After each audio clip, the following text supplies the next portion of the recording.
Zach, then Ravi.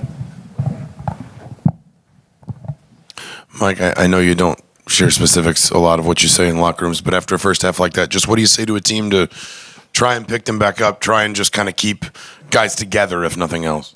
Long season, man. I mean, you can't throw in the towel. We didn't play well the first half, but we were awful. And I thought we came out the second half and we competed and played a lot better, but the damage was already done in the first half. You got to give Illinois a lot of credit, their coaching staff. They played great. Ravi, then Niz. Yeah, Coach, big picture, I mean, you guys are 1-5 in quad one games. I think it's 15-34 in quad one games over the last 3+ years.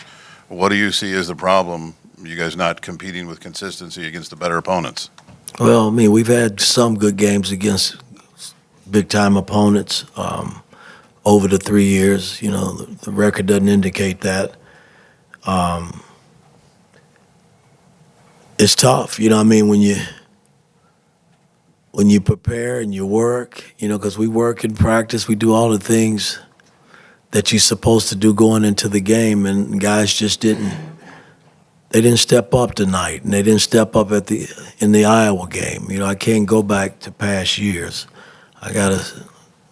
Coach was staring me in the face right now, and we just got to continue to work. I mean, still a long season. Hopefully we'll get Malik back soon. He's a big piece to what we do. And we could get guys back playing the way I expect us to play. Yeah, Mike, the fans were very vocal tonight about kind of their disappointment, especially in the first half. What would you kind of tell them to reassure them about sort of the direction of this team? Well, again, I love our fans and I respect our fans, but it's up to me to get our players to play at a high level, and that's my job, and I'm going to continue to work in that area and hope that our fans will stay in there and hang in there with us. Todd and then Tom. Mike, in your long tenure as a coach, I'm over here. Sorry. When you have younger guys who are trying to figure things out, you know, especially after 2 bad games like this, what's your approach with them, and what do you feel like you need to do some soul searching of your own?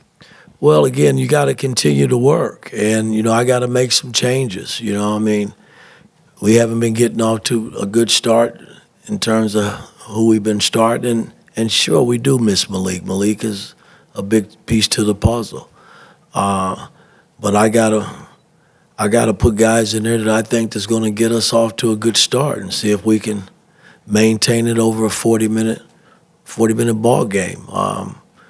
You know, we can't let 2 games, and these were embarrassing games for us, determine our season. We still got a long way to go, a lot of Big Ten game left, and I just got to get us better prepared and ready to play.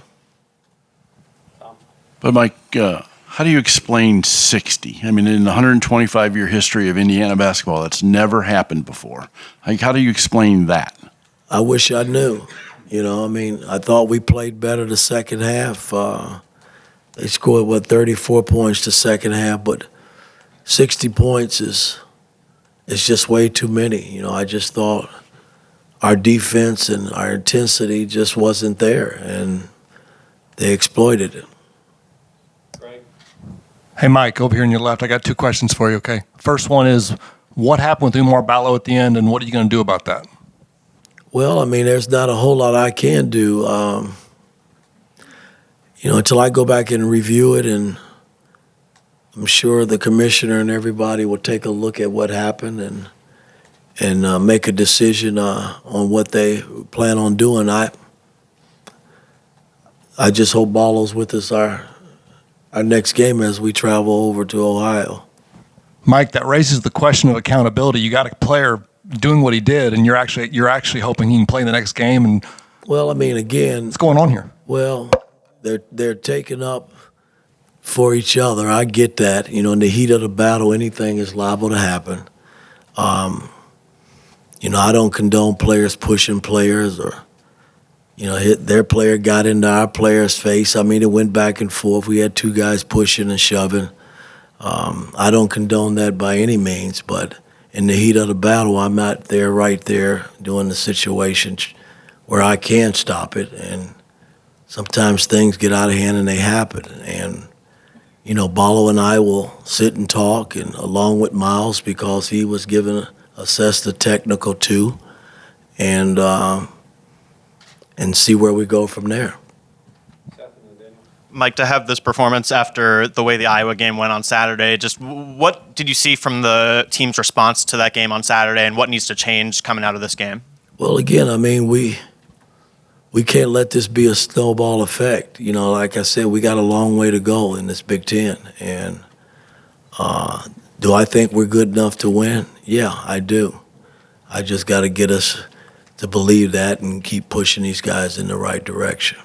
Last question, Daniel. I want to say, Mike, this is the roster in October you said was I think, most talented you've had here. Is there a reason you can look at for just why it hasn't really clicked yet?